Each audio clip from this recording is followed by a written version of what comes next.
Hi, my name is Kevin Washburn, the Assistant Secretary for Indian Affairs. You're watching This Week at Interior.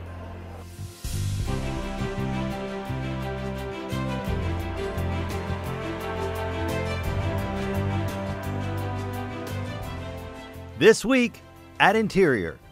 You represent more than 300 tribal nations, each of you with your own extraordinary heritage, each a vital part of a shared American family. President Obama was the featured speaker this week at the 2013 White House Tribal Nations Conference hosted by the Department of the Interior. The conference, the fifth held by the Obama administration, gives representatives of the nation's federally recognized tribes a direct pipeline to the president and the members of his White House Council on Native American Affairs, which is chaired by Interior Secretary Sally Jewell. Secretary Jewell told the gathering of tribal leaders that she and the president are committed to supporting a government-to-government relationship with tribal nations. I kept hearing self-governance and self-determination. I kept hearing, please recognize our tribal sovereignty.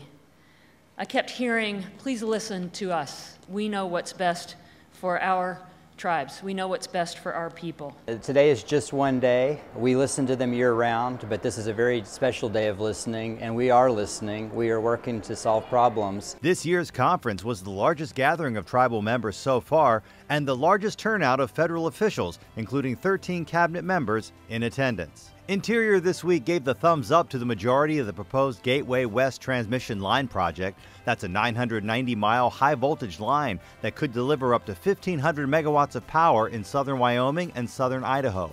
It's all part of the president's comprehensive strategy for transforming the nation's power grid and spurring renewable energy. Secretary Jewell says Gateway West will strengthen the western U.S. power grid, part of a diversified array of renewable and conventional energy sources aimed at meeting the region's growing energy needs. Another high-flow release this week at the Glen Canyon Dam in Arizona, the second under a plan approved last year. The goal of the release, to help restore the environment in Grand Canyon National Park and Glen Canyon National Recreation Area, while at the same time continuing to meet the water and power needs on the Colorado River Basin. The U.S. Fish and Wildlife Service this week destroyed a 6-ton stock of confiscated elephant ivory held at the National Wildlife Property Repository near Denver, Colorado, sending a clear message that the U.S. will not tolerate wildlife crime that threatens to wipe out African elephants and a host of other species around the globe. The Ivory Crush is the latest in a series of actions by the Obama administration designed to crack down on international poaching and illegal wildlife trafficking. Secretary Jewell joins noted Civil War historian James McPherson next Tuesday, November 19th in Gettysburg, Pennsylvania, to mark the 150th anniversary of President Lincoln's immortal address.